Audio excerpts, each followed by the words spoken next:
저금리를 이기는 ETF 시간입니다. 하나금융투자 김수환 대리와 함께하겠습니다. 안녕하세요. 네, 안녕하십니까. 네.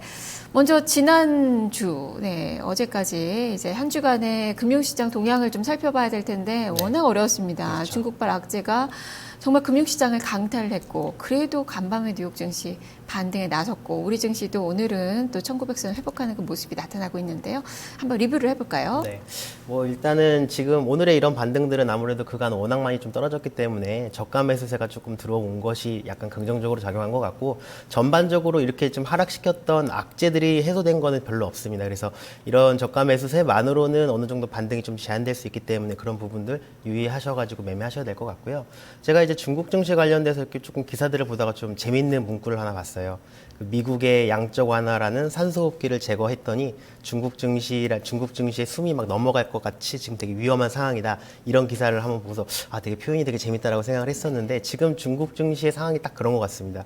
뭐 미국의 양적 완화가 이제 종료되고 이제 금리 인상을 하면서 외국계 투기자분들이 이제 본격적으로 좀 이탈이 되기 시작했고 그다음에 뭐 시진핑 주석이 이제 반부패 척결이라고 해가지고 이렇게 시장 규제를 좀 하면서 증시 안정화를 좀 꾀했고 그리고 그간의 중국 증시가 워낙 과열됐던 그런 부분들도 분명히 있었기 때문에 뭔가 증시 안정화를 위해서 여러 가지 증시에 손을 대고 있지만 이런 것들이 오히려 역작용이 좀 나오면서 굉장히 조금 하락폭이 계속 커지고 있고 그리고 어떻게 보면은 좀 그럴 수도 있겠지만 이제 중국은 공산주의 국가잖아요. 공산주의 국가다 보니까 중국식 자본주의라고 표현하기도 하는데 굉장히 조금 미국에서 그 정책을 진행하는 것과는 조금 다르게 좀 진행되는 게 좀 많이 있어요. 또 게다가 중국 같은 경우에는 대부분의 그런 기업들이 국영화되어 있는 기업들이 좀 굉장히 많기 때문에 사실 미국에서도 예전에 뭐 이렇게 시장을 보이지 않는 손에 이렇게 맡겨가지고 자율성을 되게 중요시 여기면서 그렇게 놔뒀을 때가 가장 시장이 안정화되고 바른 방향을 찾아가는데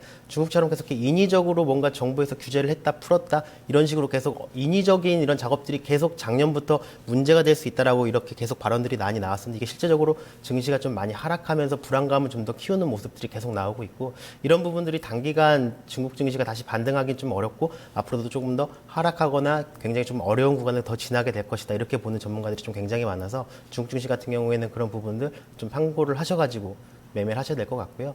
앵커님이 말씀해 주셨던 것처럼 이제 S&P가 뭐 어제나 뭐 그제나 조금씩 반등에 좀 성공을 하긴 했지만 뭐 특별하게 그 미국 증시가 조금 호재성이 있거나 이렇게 좀 강력한 좋은 재료들이 있어서 상승했다기보다는 단기적으로 장중에 1900선까지 이탈하면서 워낙 가파르게 하락을 했기 때문에 그런 부분들에 대해서 저가 매수세가 어느 정도 들어오면서 제가 뭐 예전에도 말씀드렸지만 S&P 기준으로 보면 항상 이렇게 100단위로 끝나는 그런 구간에서 좀 박스권 행보를 좀 많이 보였고 기술적으로 마찬가지로 1900선을 이탈은 잠깐 했지만 다시 그 100단위로 끝나는 1900에서 2000 사이로 다시 박스권으로 회귀하는 그런 모습을 좀 보였습니다. 그래서 그런 부분들에 대한 저가 매수세 그런 것들 때문에 좀 상승을 한 것 같고 일단 S&P도 마찬가지로 지금 악재들이 몇 가지가 있는데 가장 큰 악재는 이제 점진적인 금리 인상이 될 것 같고요. 두 번째로는 이제 뭐 유가가 전반적으로 모든 세계 경제를 되게 좀 짓누르고 있는 굉장히 큰 악재로 작용하고 있기 때문에 이런 부분들 그리고 중국발 악재 뭐 당연한 거겠고요. 이런 부분들이 좀 해결되는 조짐이 좀 보이기 전까지는 아무래도 증시 같은 경우에는 계속 또 조금 안 좋은 쪽으로 보지 않을까라고 좀 생각을 합니다. 네, 중국 증시나 미증시나 조금 더 하단이 낮아질 가능성을 보고 계시는 거군요. 네.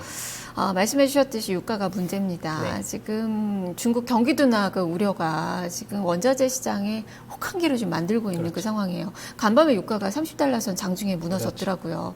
상품 시장 동향도 한번 살펴볼까요? 일단은 뭐 유가를 계속해서 말씀드리지만 유가를 빼놓을 수가 없는 게 지금 유가의 가격이 앵커님도 말씀해 주셨지만 장중에 드디어 30불을 이탈을 했어요. 제가 보니까 뭐 29불 후반대를 잠깐 찍었다가 다시 지금 뭐 30불, 31불 선까지 이제 단기 조금 반등을 조금 보이는 모습을 보이고 있는데 유가 같은 경우에도 지금 이제 뭐 계속 나오는 얘기들이 유가가 이제 30불을 이탈했으니까 이제 20불 갈 거다. 또 오늘 아침에 보니까 뭐 이제 10불대를 갈 거다. 막 이런 얘기가 계속 나오더라고요. 그래서 그 유가 같은 경우에는 근본적으로 그 공급에 대한 이런 과잉 이슈가 아직도 해소가 전혀 되지 않고 있고 오히려 더 악화될 수 있을 만한 그런 분위기가 계속 나오고 있습니다. 뭐 사우디는 맨 처음에 이제 사우디가 증산을 하려고 했던 이유가 미국과 캐나다에서 계속 생산되고 있는 셰일오일 산업들을 규제하기 위해서 뭔가 견제하기 위해서 이렇게 증산 정책을 폈는데 이게 증산을 했는데 실제적으로 걔네들이 그 감축을 하고 그 생산량이 줄어드는 뭐 이런 그런 게 시세에 반영되기보다는 오히려 치킨 게임이라고 하듯이 계속 서로 계속 싼 가격에 팔면서 유가가 끝도 없이 추락을 하고 있어요.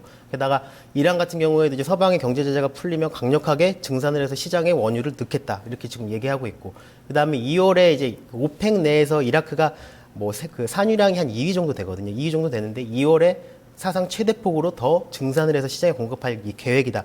이런 굉장히 악재들이 계속 나오면서 이런 부분들이 계속 시세에 반영되다 보니까 유가가 거의 뭐 바닥이 없이 지금 하락을 하고 있습니다. 그리고 뭐 원자재 시장에 대해서 조금 관심을 가져서 보신 분들은 아시겠지만 원자재 시장이라는 게 수요 공급도 굉장히 중요하지만 그 시간대에 투기적인 그런 물량들, 투매 같은 물량들 이런 게 굉장히 심리적인 요인도 굉장히 많이 작용을 하거든요. 그래서 이렇게 투자를 하실 때는 그런 부분도 고려를 많이 하셔야겠지만 유가가 지금 30불대까지 떨어져서 지금 굉장히 저가 매수세로 들어가기 굉장히 매력적인 가격인 건 맞지만 지금 뭐 ETF 같은 경우에는 그나마 낫지만 혹시 해외 선물을 직접 매매, 좀 공격적으로 매매하시는 분들 같은 경우에는 이렇게 30불 저가를 찍은 종목들을 매수로 사셨다가는 단기간에 큰 폭으로 한 번 더 빠질 때 그 부분을 견디지 못하고 계좌에서 반대 매매가 나갈 수 있기 때문에 이런 종목들은 좀 굉장히 좀 주의해서 보셔야 되는 게 맞고 하지만 뭐 계속 뭐 기사화되고 있지만 지금 유가 가격이 거의 12년 내 최저점까지 떨어졌기 때문에 뭐 사실 유가라는 게 그 가치가 지금 변한 건 전혀 없어요. 지금 뭐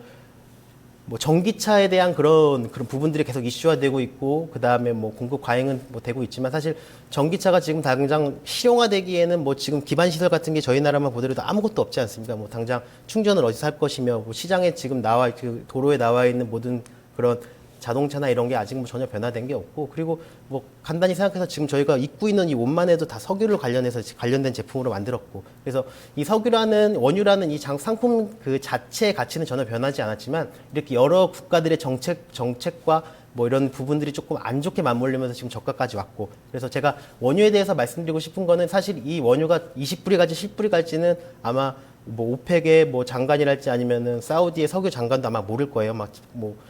사우디 석유 장관이 나 이제 감산하겠다고 발표하면 오르지 않을까라고 생각할 수 있지만, 만약에 감산하겠다고 발표했는데 비오펙국이나 미국에서 니네가 감산한 만큼 우리가 증산하겠다 그럼 더 떨어지는 거거든요. 그래서 그거는 사실 밑바닥은 아무도 알 수 없지만 지금부터 12년 내 최고 저점까지 왔다는 거, 12년 만에 굉장히 좋은 매수 기회가 왔다는 건 또 그렇게 반대로 생각하면 맞아요. 그래서 석유의 그 가치가 전혀 지금 하락한 것이 아니라 그런 정책적인 부분들이 많이 가미가 돼서 하락했던 거기 때문에 지금부터라도 관심이 좀 없으셨더라도 석유 관련된 뭐 상품이 됐든 뭐 선물이 됐든 ETF가 됐든 아니면 관련된 주식이 됐든 지금부터 좀 관심을 가지면서 그 매수 기회를 좀 보신다면 중장기적으로는 충분히 굉장히 좀 좋은 상품이 될 거라고 생각을 합니다. 긴 관점에서는 좋은데 그렇죠. 단기 관점에서는 추가적으로 하락이 나올 수는 있다. 아직도 좀 많이 높아 보입니다. 지금 뭐 세계 정세가 상당히 좀 어지러운 그 상황인데 그래서 안전자산 선호 심리 때문에 금 가격은 좀 오르지 않을까라고 기대를 좀 많이 했었는데 그다지 큰 변화는 없어요. 간밤에는 또 한 1%가량 내렸고요. 금은 어떻게 볼까요? 금 같은 경우에는 아직까지 뭐 방향성은 사실 없어요. 그래서 제가 지난주에도 말씀드렸지만 약간 뭐 현물 쪽에도 투자하시는 게 좋다. 뭐 5년, 10년 길게 가져가시면 뭐 정말 금괴 같은 그런 상품을 구매하셔도 좋고, 아니면 유동성 확보나 이렇게 빠른 매매를 좀 원하시고 증권 쪽에 투자를 원하시면 ETF를 투자하셔도 좋다라고 말씀드렸는데, 금 가격 같은 경우에는 뭐 저는 중장기적으로도 지금부터도 그렇고 중장기적으로도 그렇고 미국의 점진적인 금리 인상 이슈가 있지만 그걸 제외하더라도 매수 기회로는 상당히 아직도 굉장히 좀 좋은 가격대를 유지하고 있다라고 개인적으로 판단을 하고 있고요. 뭐 증시가 안 좋으면 안 좋아서 오를 수 있고, 만약에 증시가 좀 좋다고 하면 중국 증시 같은 경우에는 중국의 증시가 좋아지면 중국 경제가 이제 활성화되고 있는 거잖아요.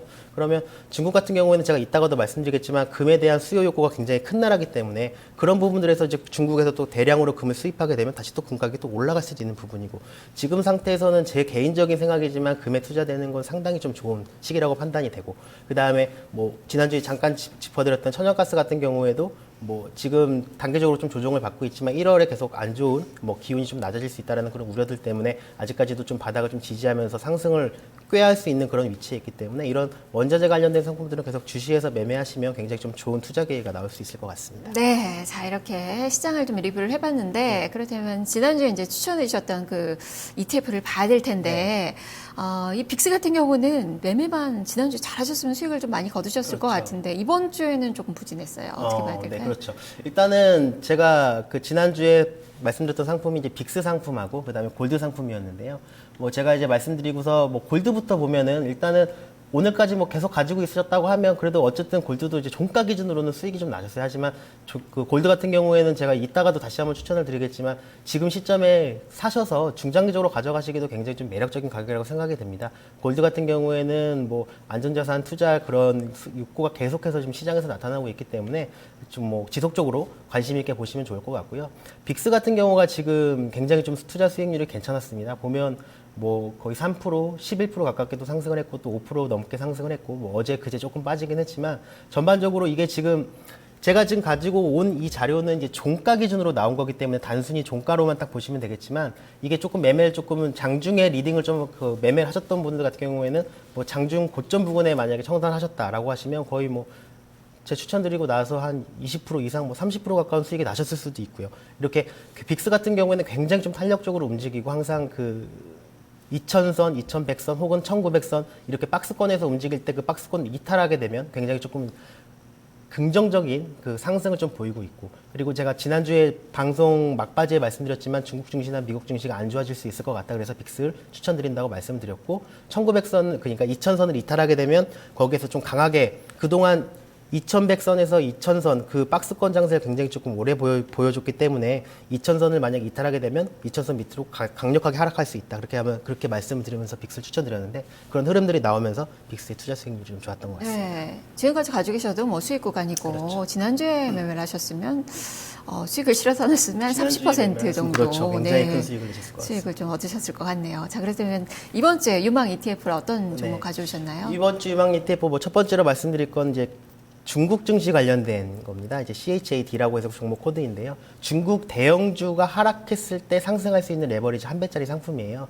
지금 뭐 제가 기술적으로 저 개인적으로는 이제 기술적으로 반등이나 기술적으로 지지가 나오는 이런 부분들 좀 굉장히 조금 유효한 그런 투자라고 조금 개인적으로 좀 생각을 하고 있는데 지금 중국 상해 A 증시 기준으로는 이제 3,000선 거의 초반까지 떨어졌습니다. 그래서 이 상품 같은 경우에는 그 중국 증시가 장중에 이제 3,000선을 이탈하게 되면 아까 S&P와 마찬가지로 투매가 굉장히 좀 많이 나올 수 있고요. 이런 투매들이 굉장히 이 CHAD라는 그 ETF 상품의 상승 매력으로 좀 작용할 수 있기 때문에 이 상품은 지금은 굉장히 좀 유효하게 좀 작용할 수 있는 그런 부분들이 있어서 관심 있게 좀 보시면 좋은 투자가 될 수 있을 것 같습니다. 네, 또 다른 또 ETF가 있을까요? 네. 뭐 지난주부터 계속 강조하고 있지만 이제 뭐 빅스 같은 경우에는 워낙 탄력적이어서 그때그때 시장을 보시면서 이제 투자하시는 게 좋지만 뭐 마음 편하게 투자하신다고 하시면 골드 상품 제가 그 GLD 계속 말씀을 드리는데 ETF 이 상품 굉장히 좀 좋을 것 같고요.